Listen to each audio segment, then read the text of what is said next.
Salut les mobbers. Donc on se retrouve avec la 103. Donc comme vous savez, j'ai acheté un variateur mal aussi. Allez, petite minute, c'est pas sorcier. Qu'est-ce qu'un variateur?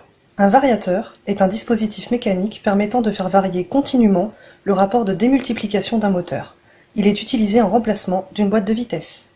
Bon, maintenant que tout le monde sait ce qu'est un variateur, la semaine prochaine, interro surprise, vous n'avez pas intérêt à vous chier, sinon je vous fous un clé à molette à travers la gueule. Donc voilà le vario mal aussi. C'est un vario à galet, alors que le vario d'origine, c'est un vario à maslot.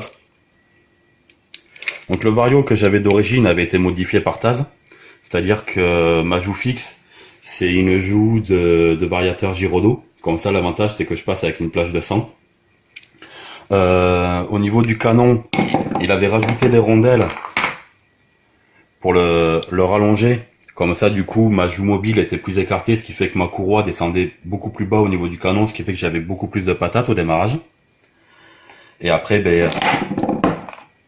on avait enlevé les supports, les poids qu'il y avait d'origine, parce que déjà, d'une, il y a une brille dessus qui empêche les maslottes, le support de maslot de s'ouvrir entièrement. Donc ça fait une brille, et comme ça, on peut le régler avec les poids.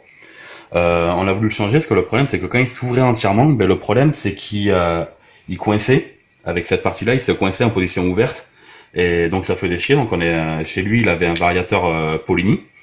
Donc on avait essayé avec le vario Polini, et de suite, c'était quand même vraiment mieux. Donc on est parti sur le variateur mal aussi, parce que le Polini n'est plus fabriqué. Mais le problème, c'est qu'ils ont un petit peu chié dans la colle au niveau de la conception. C'est-à-dire que là, on a le canon d'origine du variateur 103 SPX d'origine. Là, c'est le canon mal aussi. Le problème, c'est que le canon d'origine flotte dans l'emplacement du canon mal aussi, qui lui rentre parfaitement. Parce qu'en fait, le canon mal aussi fait 2 mm de plus en diamètre que le canon d'origine, ce qui fait que j'ai une perte d'accélération au démarrage, vu que ma courroie descend moins bas. Je pars avec une démultiplication qui est plus grande, ce qui fait que j'ai une perte d'accélération. Le problème, c'est que je peux pas monter directement ce canon-là, parce qu'il nage dedans, et du coup, je vais complètement esquinter les guides en plastique là. Je vais complètement les esquinter. Je vais les bouffer, mais en 2-2.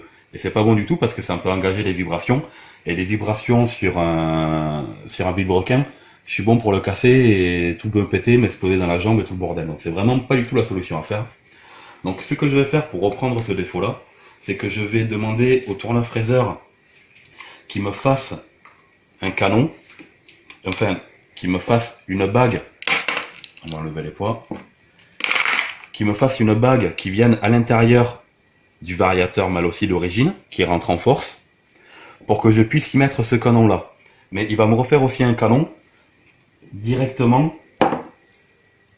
avec la longueur rajoutée des 2 rondelles. Ça fait à peu près 2 mm et demi de plus.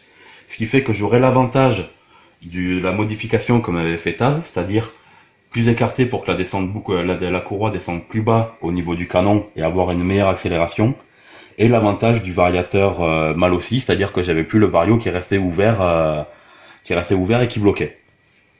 L'autre problème qu'il y a aussi, c'est que de base ils fournissaient simplement des galets blancs, 6 galets blancs, donc va falloir que je les change pour en acheter des plus lourds, parce que là je suis réglé trop léger, ce qui fait que mon vario ne se referme pas entièrement, donc j'ai pas la vitesse de pointe. C'est pas un vrai défaut en soi, le problème c'est que par exemple on achète un variateur Doppler OR3, on a des jeux de maslot justement pour pouvoir régler, tandis que là on achète le vario, et après là je suis obligé de m'enquiller un tourneur-fraiseur pour l'adapter, puis après racheter des galets. Ok, certes il coûte beaucoup moins cher qu'un vario Doppler, mais ouais, je trouve ça un petit peu moyen, donc c'est assez dommage. Bon, une fois que tout ça se sera repris, ça ira, parce que j'aurai quand même un variateur qui se refermera d'une manière linéaire, qui restera pas bloqué et tout ça, j'aurai une bonne patate qui sera entièrement réglable et tout ça. Mais c'est assez ralent et même frustrant, quoi, parce que on achète une pièce et puis non, faut bidouiller, faut machin, faut truc. Justement, j'en parlais avec Taz la dernière fois au téléphone, et c'est vraiment casse-couille, quoi. C'est vraiment de l'adaptable, quoi. Et les pièces portent vraiment bien leur nom, c'est de l'adaptable. Le pot Doppler, c'est pareil. La rotule n'était pas du tout alignée avec le cylindre et tout ça. Il a fallu gruger la rotule pour que ce soit entièrement ouvert, sinon ça faisait une marche quand le moteur était dans cette position-là, pas quand il était entièrement reculé. Quand il était entièrement reculé, c'était bon, alors que normalement c'est l'inverse. La rotule est censée être complètement ouverte quand le moteur est avancé, et après en reculant ça referme un peu, mais c'est pas grave, ça fait un système un petit peu de valve entre guillemets quoi.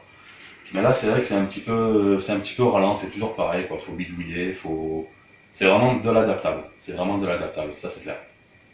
Donc voilà, le petit coup de gueule est passé. Bon, j'espère que ça vous aura quand même plu, et n'oubliez pas l'interro surprise. Allez, ciao.